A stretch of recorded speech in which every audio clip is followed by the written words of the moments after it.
Mukesh DJ Mukesh DJ Mukesh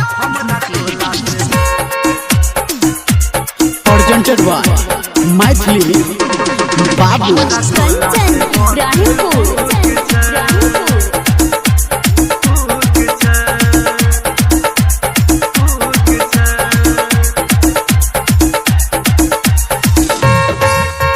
चलना के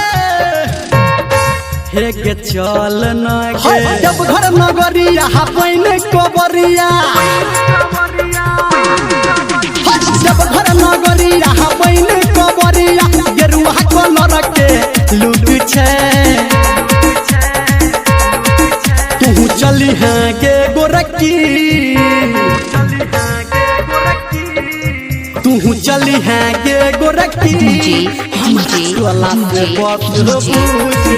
तू चली है गे गोरकी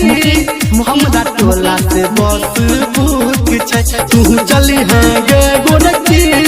हमरा टोला से बस बुक छै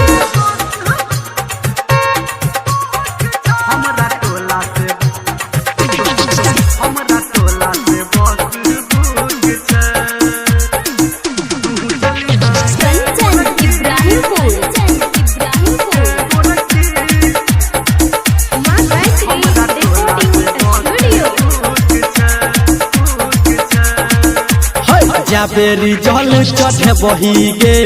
ओतेक निक दुल्हा पे बही गे बेरी जल चढ़े बही गे ओतेक निक दुल्हा पे बही गे कर इनकार नहीं मुकेश डीजे मुकेश डीजे कर इनकार नहीं भो तैयारी तोरा ले स्पेशल छूट छै तू चली है गे गोरकी तू चली है गे गोरकी हमरा टोला से बस बुक छै तू चली है गे गोरकी हमरा टोला से बस बुक छै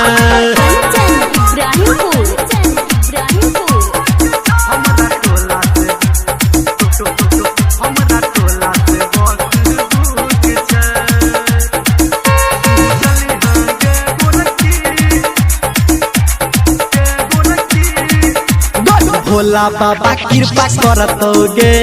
घर बर निक मिलतोगे भोला बाबा कृपा करतोगे घर बर निक मिलतोगे धर्मेंद्र के सब संजय गौतम के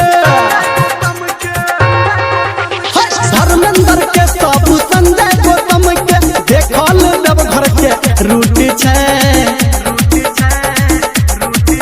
तू चली है गे गोरकी तू चली है गे गोरकी हमरा टोला से बस बुक छै तू चली है गे गोरकी हमरा टोला से बस बुक छै जब घर नगरिया बन के कोबरिया गेरुआ कलर के लुक छै तू चली है गे गोरकी